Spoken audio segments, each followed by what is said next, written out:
भारताच्या इतिहासातल्या सगळ्यात महत्त्वाच्या ठिकाणांपैकी एक ठिकाण, ते म्हणजे सारनाथ.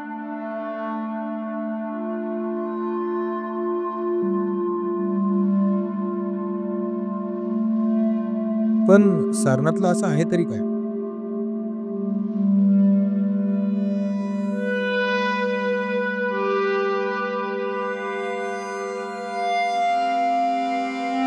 सकाळी 10-11च्या सुमारास आम्ही वाराणसीमध्ये बाहेर पडलो.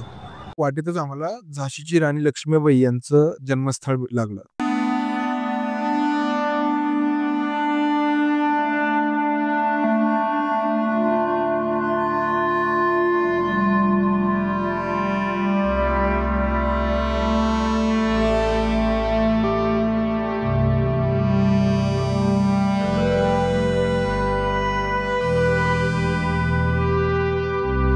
तर आता इथं झाशीच्या राणी लक्ष्मीबाईंचं जन्मस्थळ आहे. म्हणजे अस्सी घाटच्या जवळच झाशीची राणी लक्ष्मीबाईंचं जन्मस्थळ आहे आणि त्यांच्या त्या जन्मस्थळाच्या स्मारकाला आता आम्ही भेट दिली. आता ते जन्मस्थळ कुठं आहे तर नाही माहिती, पण जर तिथं जायचं झालं तर तिथं पण जाऊ. आणि आता हे स्मारक तर बघितलं आहे आणि ते तुम्हाला व्हिडिओमध्ये पण दाखवतो. तुम्ही अस्सी घाटच्या जवळ आलात तर तुम्ही इथं पण व्हिजिट करू शकता. पुढे वाटिका पिझ्झेरिया कॅफेला गेलो.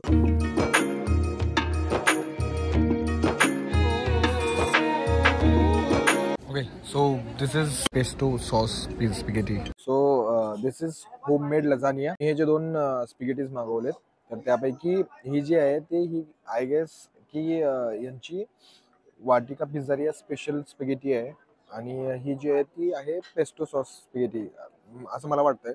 कालच्या पास्तापेक्षा खरं तर हे खरंच खूप भारी आहे. म्हणजे बरं झालं की आज मी परत आलो, हे ट्राय केलं. वाराणसीपासून तब्बल 10 किलोमीटर अंतरावरती आहे सारनाथ. वाराणसीहून सारनाथला जायला तुम्हाला बस, ऑटो अवेलेबल आहेत. So we are in Sarnath right now. Sarnath बद्दल सांगायचं झालं तर अशोक स्तंभ जो आहे तो सारनाथ मधलाच आहे. गौतम बुद्धांनी त्यांचं पहिलं प्रवचन जे आहे ते सारनाथ मध्ये दिलं, अशी स्टोरी आहे सारनाथ बद्दलची. बुद्ध धर्मामध्ये जे त्यांचे पवित्र स्थान असतात, तर त्या पवित्र स्थानांपैकी एक जे आहे ते आहे सारनाथ. आम्ही इथं गाईड घेतलंय. आपका नाम क्या? गौरव तिवारी. गौरव तिवारी. अच्छा, तर ते आपल्याला सगळं एक्सप्लेन करतील.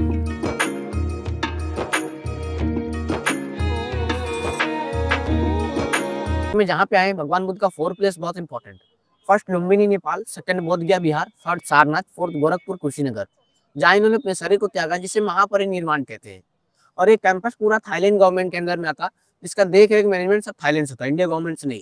इस टेम्पल का नाम थाई सारनाथ होता। सामने में टेम्पल देख रहे हैं, थाईलैंड टेम्पल। थाईलैंड में सेम इसी डिजाइन का टेम्पल होता, थाईलैंड का पगोडा डिजाइन। उसके ऊपर वो 4 पेंटिंग, फर्स्ट लुम्बिनी नेपाल जहाँ उनका जन्म हुआ, सेकंड बोधगया बिहार जहाँ उन्हें ज्ञान मिला, और थर्ड सारनाथ जहाँ इन्होंने 5 शिष्य को उपदेश दिया, और चौथा गोरखपुर कुशीनगर जहाँ इन्होंने अपने शरीर को त्यागा, जिसे महापरिनिर्वाण कहते हैं। मंदिर के अंदर में बुद्ध की बड़ी वाली प्रतिमा है, देखने जाएंगे, जो 9.5 फीट का है, जो सिंगल पत्थर को काट करके बनाया गया, वो कहीं से ज्वाइन नहीं, एक पत्थर को तराश करके। 1964 में इस टेम्पल का ओपनिंग हुआ। ओपनिंग के लिए उस टाइम थाईलैंड के राजा आए थे। सामने में पीपल का पेड़ है, इसे बोधी ट्री कहते हैं, बट ये रियल नहीं। इसका रियल आज भी बोधगया बिहार में है।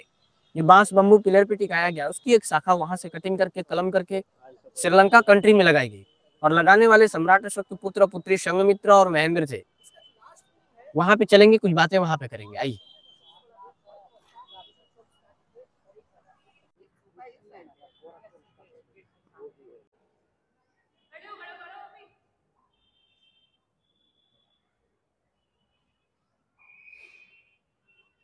ये बड़ी वाली मूर्ति है, 80 फुट 9 इंच का है, और ये 16 मार्च 2011 में इसका ओपनिंग हुआ। ओपनिंग के लिए थाईलैंड के एक्स प्राइम मिनिस्टर है। बट ये सेम कॉपी है जो अफगानिस्तान में एक बामियान बुद्धा था, जिसे तालिबान ने आतंकवादियों ने बम से हमला करके 2001 में तोड़ दिया। उसी का ये रेप्लिका है, 80 फीट 9 इंच, और ये 843 स्टोन को ज्वाइन करके बनाया गया है। इसके चारों बगल भगवान बुद्ध की चारों स्थानों की प्रतिमा बनाई गई, जिसे लोटस बुद्धा कहते हैं। कमल के फूल पे खड़े हैं। भगवान बुद्ध जब पैदा हुए, चलना स्टार्ट किया, उनके पैरों के नीचे से कमल के फूल का छाप टूटा, इसीलिए भगवान बुद्ध की किसी भी प्रतिमा के नीचे कमल के फूल का डिजाइन बनाया जाता है, ठीक। और ये 80 फीट 9 इंच इसलिए कि 80 ईयर्स में बुद्धा का डेथ हुआ, और 9 इंच मतलब 9 मंथ इन्होंने माँ के गर्भ में पेट में रहे, इसलिए दर्शाया गया 80 फीट 9 इंच का, जो सैंड स्टोन द्वारा है। यह अशोक स्तंभ है जो सारनाथ से लेकर, बट ये रियल नहीं, इसका रियल म्यूजियम में है। म्यूजियम में ये देख रहे हैं, ये 4 शेर सम्राट अशोक के जमाने में चारों दिशाओं में उनका राज्य फैला हुआ था, इसके प्रतीक है। इसमें राउंड करके देखेंगे तो शेर, हाथी, बैल, घोड़े हैं। शेर का मतलब है सम्राट अशोक का जन्म शाक्य वंश में हुआ, इसके प्रतीक है। हाथी से भगवान बुद्ध की माँ को जन्म से पहले सफेद हाथी का सपन आया, जो शांति के प्रतीक। अब घोड़े से उस घोड़े बैठ के वो संन्यास जीवन को अपनाने के लिए निकले, और बैल से उनका राशि पर वृषभ राशि था। इसके ऊपर एक चक्र होता है जो हमारे इंडियन फ्लैग में तिरंगे झंडे में दिएगा, जिसमें 24 तिरियां होती, 24 घंटे उधर साथी।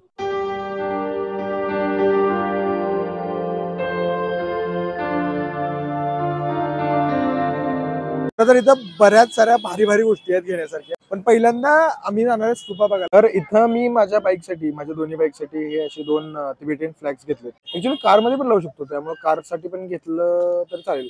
सो हे 2 जे आहेत ते 2 लहान असलेले बाईकसाठी, आणि हे जे मोठे आहेत तर हे मोठं कारसाठी घेतलंय।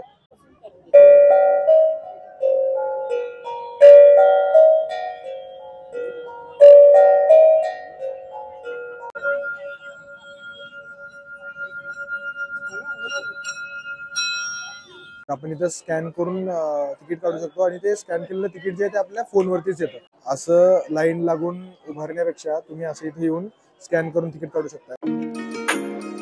तर आता इथं जे स्तूपा आहे त्या स्तूपाचं तिकीट आहे 25 रुपये, आणि जे म्युझियम आहे त्या म्युझियमचं तिकीट आहे 5 रुपये। अशा ज्या इतिहासातल्या खूप महत्त्वपूर्ण गोष्टी आहेत त्या आपल्याला एवढ्या कमी किमतीमध्ये बघायला भेटतात, ते पण खरंच खूप चांगली गोष्ट आहे। माझी फक्त सगळ्या टुरिस्टला एवढीच विनंती आहे की तुम्ही जर इथे येत असाल तर कृपया इथं स्वच्छता राखा, आणि असं काहीतरी गैरवर्तन करू नका की जे अशोभनीय वाटेल। त्याच्यामुळं इथे येत आहे तुम्ही, हे एकदम कमी रेट्स आहेत, त्या कमी रेट्समध्ये त्यांना कमी काम करावं लागेल, आणि त्याच्यामुळे ते अजून चांगल्या सुविधा आपल्याला प्रोव्हाइड करतील, अशा पद्धतीचं बिहेवियर आपलं असायला पाहिजे। तर होय, it's a big thumbs up for archaeological survey of India, कारण ते खरंच खूप चांगलं काम करतात। अशा पद्धतीचं तिकीट मी काढलंय।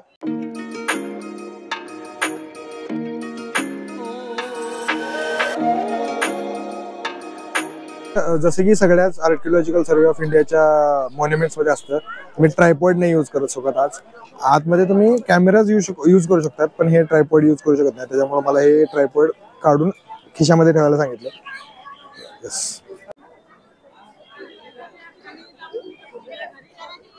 सन 1904 ते 1905 मध्ये फेडरिक ओर्टेल या ब्रिटिश इंजिनियर आर्किटेक्ट असलेल्या आर्किओलॉजिस्टने एक एक्सकॅव्हेशन चालू केलं, आणि 1905 साली तिथे मिळालं अशोक स्तंभ।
तर तुम्हाला सगळ्यांना एक गोष्ट सांगायची की हे जे कॅम्पस आहे हे कॅम्पस संध्याकाळी 5 वाजता बंद होतं, तर त्यामुळं लवकर या। आता ते गेट बंदच करत होते, ते आतमध्ये जे आहे ते रेकॉर्डिंग अलाउड नाही आहे, त्याच्यामुळे मला कॅमेरा जो आहे तो बाहेरच ठेवून जावं लागेल।